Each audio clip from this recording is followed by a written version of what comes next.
President Trump just extended the federal hiring freeze to go out until October 15th. We were expecting it to be lifted July 16th. No such luck. That's not happening. A lot of the same words he used for his last two hiring freeze, it's still in there. So what positions are exempt? The same ones, the law enforcement ones, public safety, national security, immigration, you can still hire those. The VA has 3/4 of their positions. They're all open. There's like 3,000 jobs on there right now. You can apply for the Veteran Affairs, but for these other agencies, it's going to be frozen. Some people think it'll be frozen all the way throughout the calendar year.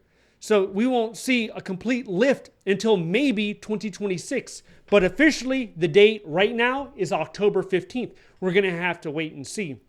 The reason I think this is the direction the Trump administration is taking is not just because he doesn't like the federal workforce or he wants to shrink it, which is evident, but more than that, I think there's a possibility that the Trump administration is starting to realize that these rifts, the reduction in forces, the mass layoffs, they might not go through the way that they anticipated.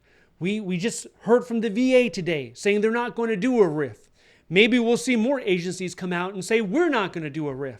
So if you're not going to do a RIF, you're going to have to depend on attrition. And attrition is created when you stop hiring and let people leave the agency naturally. Either they retire, either they pass away. We got some elderly federal workers. They could easily pass away in some agencies. You know what I'm talking about. So they could pass away. They could leave for the private sector. They can go to local governments, state governments, county governments, your city governments. There's a career expo happening in a couple of weeks in order to help federal workers transition into lower levels of government. So as these people are being squeezed out of their agencies, they're just naturally leaving. So, it's something like 200,000 federal workers leave the government every single year for one reason or the other. So we could be seeing the administration finally coming to terms and embracing the idea of using attrition. I mean, President Bill Clinton figured that out. President Ronald Reagan figured that out. When presidents have shrunk the workforce in the past, yeah, they used voluntary early retirement. They did. They did buyouts as well, but largely it was attrition. Now, another thing that we're seeing in here is you cannot circumvent this order by augmenting private contractors. So you can't just turn around and hire thousands of contractors because there are gaps in your agencies. You have to deal with those gaps. You're going to have to shuffle people around. You might not be able to get everything you want accomplished, and that's fine, right? So if you have a mission and you come up short, then you come up short. And let the public know why you came up short. We were not able to process his disability claims in a timely manner because we're 30% short and we weren't allowed to hire, something like that. So there should be a public statement and an admission of guilt like, hey, we couldn't do it. And then maybe that puts pressure on the administration to hire more people come October 15th. And agencies still have the ability to request an exemption.